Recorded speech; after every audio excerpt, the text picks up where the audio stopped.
The second part of the discussion are the organic chemistry, specifically targeting the hydrocarbons in the functional group. So before that, what is an organic chemistry?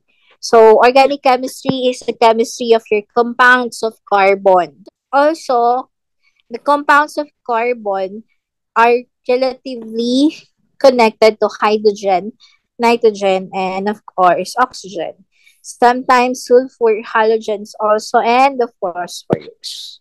The carbon atom can share four valence electron. Why? Carbon is group number 4. Group 4. That's why it has four valence electrons on its outer. 1, 2, 3, 4. So to satisfy octet rule, it can form 4 covalent bonds also. Okay? So it can able to bond with another to form long chains and of course rings. Example will be this one and this one and this one. So carbon can form single, double, or triple bond. It can also form rings, kagaya nito.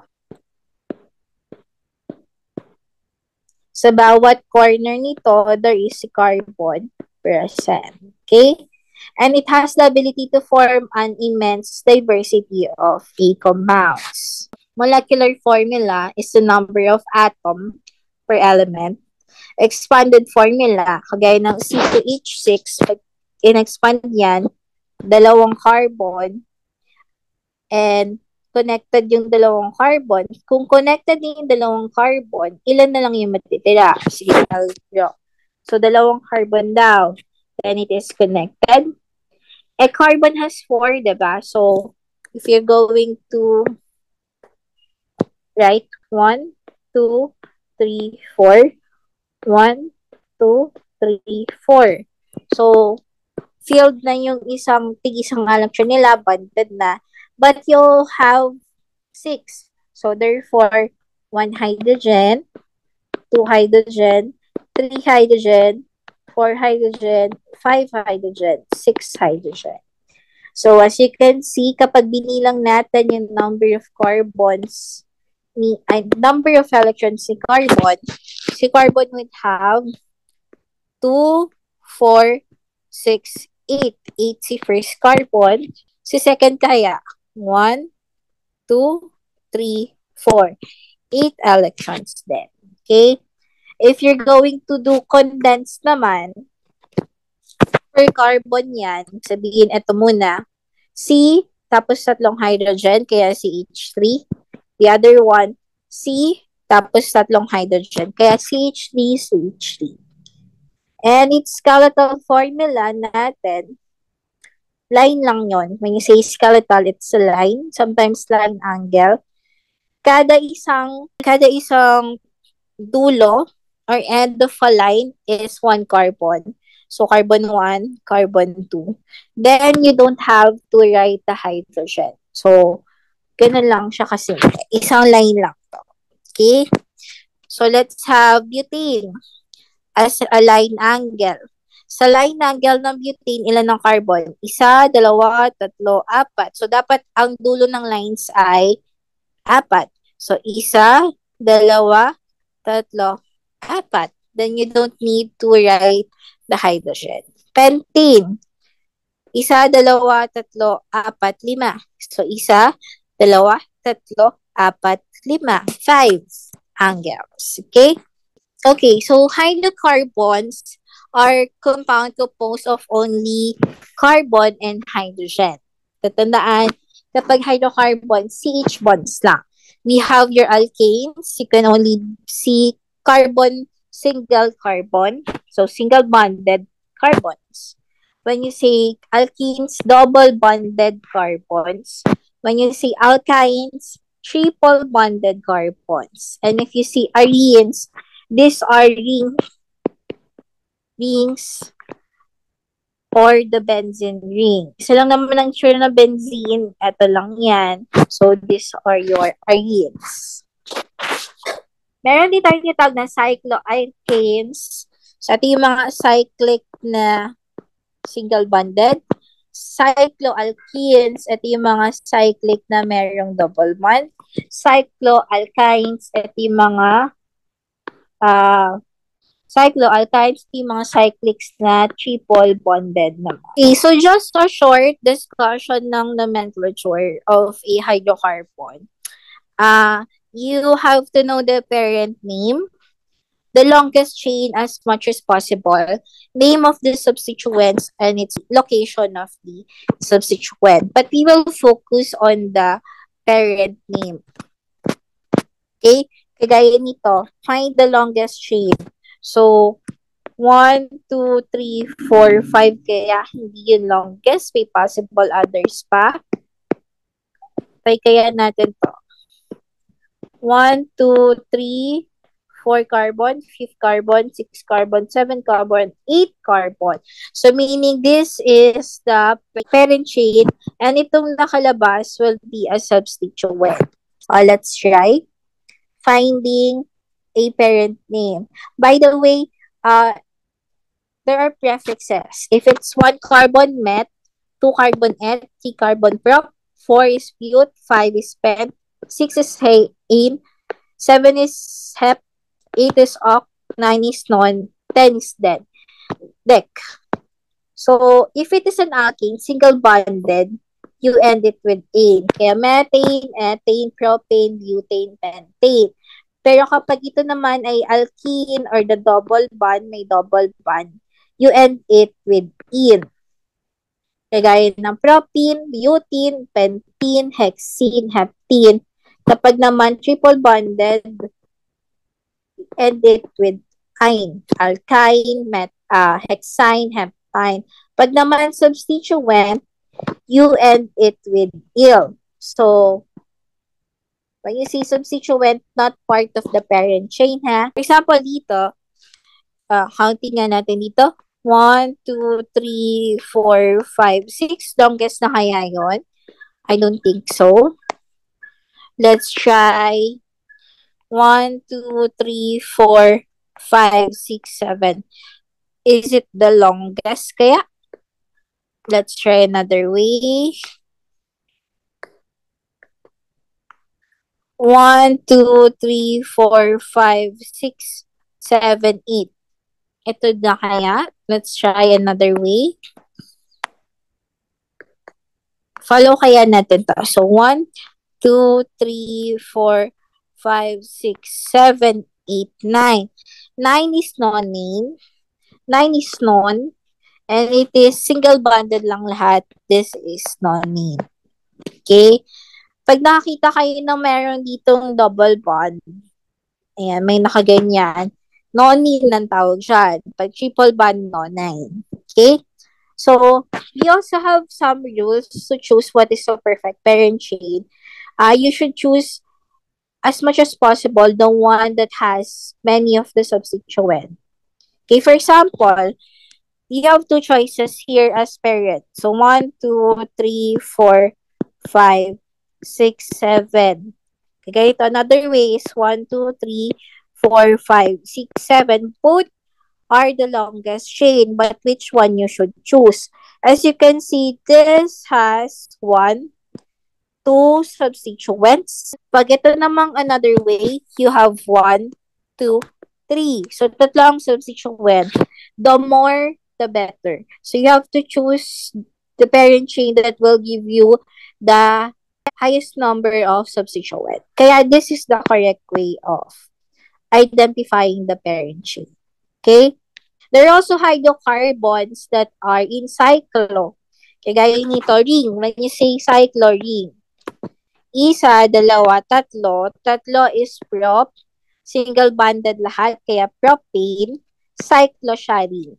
Another one, cyclo to. Pero 1, 2, 3, 4. So, this is a but. Single bond, kaya butane. Lastly, this is also cyclo ring siya. 1, 2, 3, 4, 5. So, this is, 5 is pen. Kaya cyclo, pentane. Okay, so this will be an exercise for you to identify the parent name. Kindly do it at home po as a practice. Now let's go to different types of functional groups. These are all the examples of functional groups that pertains to certain structure. When you see it's an alcohol, it has the OH bond. Amine has the NH2. Aldehyde has the C double bond OH. Ketone has the C double bond OR group. When you see R group, it's a carbon group. Carboxylic has the COOH double bonded. Ester is the C double bond OOR or carbon group. Amide is the C double bond ONH. Okay, tatandaan lahat yan ha. Yan ang definitions ng ating functional group. The first functional group that we have is an ether, which is it has an oxygen bonded to two carbons. So this is basically C single bond O C. Kapag nakita niyo sa structure, COC single bonded, kagaya nito. Pagka ito ay dinisperse, COC, hydrogen, hydrogen, hydrogen, hydrogen, hydrogen, hydrogen. Nasaan ang ether dito? This is your ether part or the single bond O C. So examples of ethers, vitamin E, ito siya, COC. Morphine is also an example of an ether. Fluoxetine is also an example of an ether.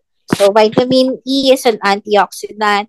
Morphine is analgesic. Fluoxetine is a powerful antidepressant. Another functional group is the alcohol.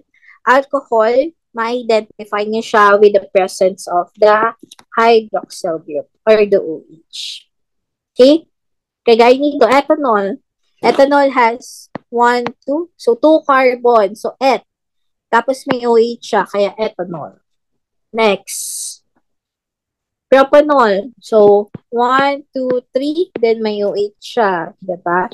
And of course, 2-propanol or the isopropyl. 1, 2, 3. Tatlong carbon. Pero nasa carbon number 2 kasi nakakabit yung hydroxyl. That's why 2-propanol. Sometimes isopropyl alcohol. And the alcohol that can be consumed only is the ethyl alcohol or ethanol. But a very low percentage. Ang pinaka-dangerous actually pag in-intake mo is methanol. Unfortunately, there are methanol poisoning. Why? Sometimes, in the distillation process of alcohols, nagkukulang sila ng time. And instead of ethanol, they produce methanol, which is highly toxic sa katawan natin. In ethanol kasi, sa body natin, we have acetaldehyde dehydrogenase. Acetaldehyde dehydrogenase. Okay? Kasi ethanol, once inside the body, it is converted to ethanol. And the one that breaks down ethanol is the acetaldehyde dehydrogenase. However, in our body, kapag nakapag-intake ka ng methanol, we do not have the methanol dehydrogenase. So, therefore, it is very dangerous po. Okay? Another term for methanol, formaldehyde. So, di ba kapag nagkaroon ng formaldehyde sa katawan, it is highly toxic kasi we cannot break down formaldehyde sa body because we don't have formaldehyde dehydrogenase. So, formaldehyde or methanol are just the same. Next is thiols, which is a compound containing an SH group. So, thiols are known for their very unpleasant odor. So, kapag nakita niyo sa structure, meron siyang SH. That is already a thiol group. Next is the amines. Amines are derivatives of ammonia designated as primary, secondary, or tertiary structure. amine is the nitrogen groups. So sometimes it is primary, meaning your nitrogen group is connected to one carbon group. Kapag naman yung nitrogen group natin is connected to two carbon group, that is secondary. Kapag naman si nitrogen natin is connected to three carbon group, that is called tertiary naman. So, great examples of your amine are the morphine. Cocaine is an amine also. Nicotine is also an amine. And some of the naturally occurring amines are vital to neurochemistry, which are your adrenaline or the fight or flight hormone. That is an amine. Noradrenaline, so the one responsible for your heart rate, is also an amine group. Dopamine, emotions natin, motor skills, is also an amine group. Next will be the aldehyde. Aldehyde is a functional group composed of carbonyl. So this is the C double bond OH. Okay? Gaya nito. C double bond OH. That is methanol. It's a formaldehyde. Ethanol naman, or acetaldehyde, C double bond OH din siya. Ketones is a C double bond group. C double bond OR group or the COC. Ang tawag ko dito actually C double bond OC or carbon group. So you can see C double bond O carbon group. Kaya ito, C double bond OH aldehyde yan. This one is C double bond OC ketone dito. Usually, ang name ng mga ketones may own sa dulo. Kagaya nito, this is propanone. Tatlong carbon, prop, and may ketone siya, propanone ang tawag. Next will be the carboxylic acid. Carboxylics are the C double bond OH. Acetic acid is a great example of a carboxylic. C double bond OH, acetic acid yan. So, paano ang naming yan? Usually, oic acid. Tapos, dalawang carbon pa siya. Ethanoic acid or commonly called as acetic acid. We also have different derivatives ng carboxylic such as the esters. Ang ester natin is the C double bond OOR group. Kaya gaya nito, sa carboxylic, C double bond OOH. Sa ester, C double bond OOR group or the C double bond OOC group. Gaya nito, ethyl acetate, C double bond OOC group, C double bond OOC group, C double bond OO the C group. And kagaya din ito, C double bond OOC group.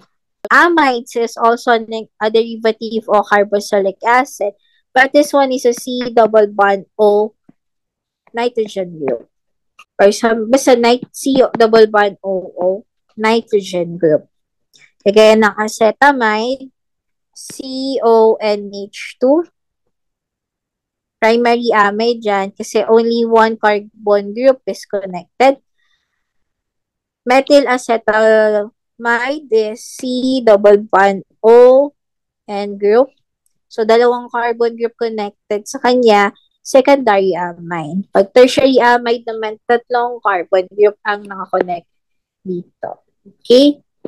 A great example of the ring structures ng amide are the lactams. So, if an amide is on a ring structure, this is already called as a lactam. The last derivative is the anhydride. There are two carbonyl groups bonded on the same oxygen. Kagaya nito. CO, C double bond O. When you say carbonyl, C double bond O, ha? C double bond O and another C double bond O, dalawa. Two carbonyl groups where they are bonded by an oxygen. Ang tawag dyan ay anhydrides.